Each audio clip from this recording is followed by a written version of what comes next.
Welcome back to my channel. So for today's video is mag-share ako ng mga tips ko kung ano yung mga ginagawa ko to prepare for the meal. Kasi nga everyday nagsasalad kami every morning, and since I have a full-time on-site corporate job and I'm also a mom and a wife and an aspiring YouTube content creator, dapat yung time ko is minamanage ko talaga. Since nagprepare pa ako ng breakfast, pinapaliguan ko pa yung mga anak ko, tsaka nag-prepare din ko sa sarili ko kasi yung time in ko is early siya. And then yung on-site job ko is malayo kasi. So full time din siya, guys. Kaya yung ginagawa ko is prepare ko ito lahat para madali na lang hugutin from the ref at saka i-prepare for the salad. For salad, guys, ito ay yung iceberg lettuce, ito yung mga onion, mga garlic, tomato and cucumber, tsaka ito yung breast part ng chicken.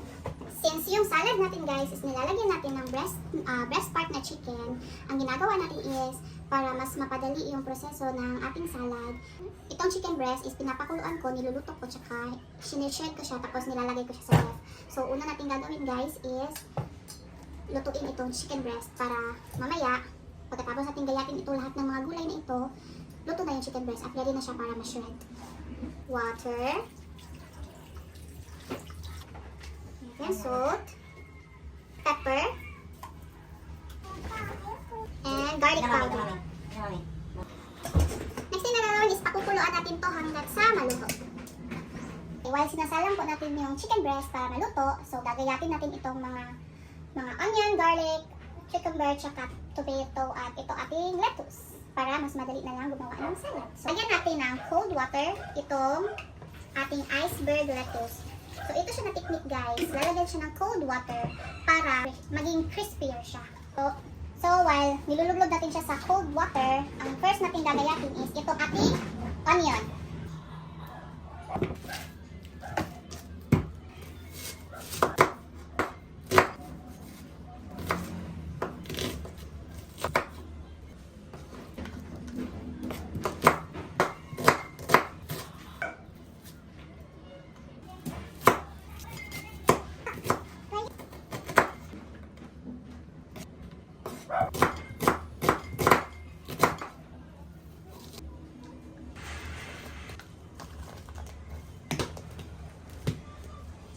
So next is our garlic.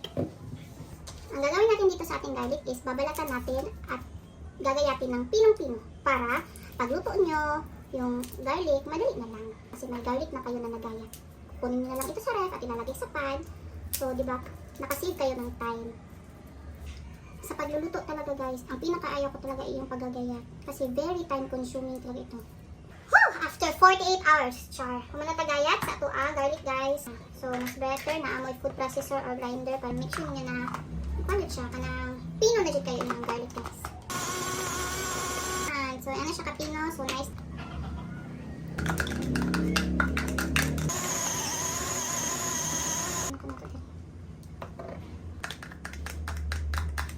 Lalagyan natin siya ng oil para hindi siya na like mag-dark ang color niya. So, ito siya, naglalast siya ng mga 2 to 3 weeks sa ref.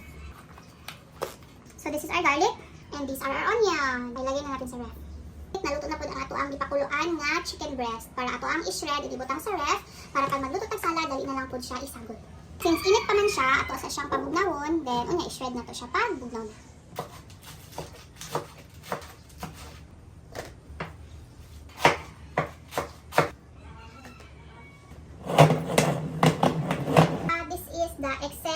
Water sa atong lettuce. We put paper towel sa bottom para mo ni siya mag-absorb sa moist.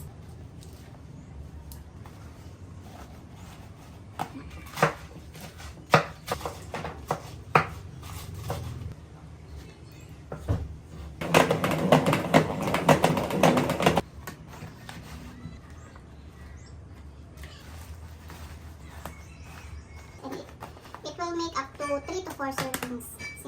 Paon na lang mo siya dagat. Then, butangan to sa ref. Is our cucumber and our tomato.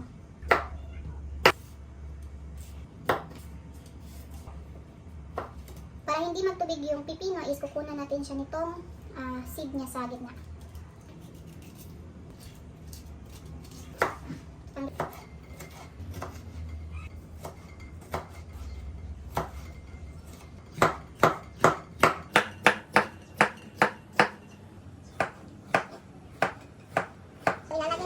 guys dito sa vegetable dryer natin para to make sure na dili basa.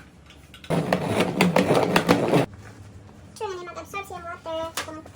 Last one na itong buhaton is to shred the chicken breast. Aside sa egg and tuna guys, this is one of the protein na ginasabol na mo sa ang healthy bowl salad.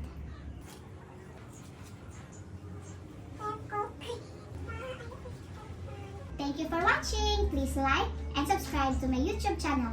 Bye bye!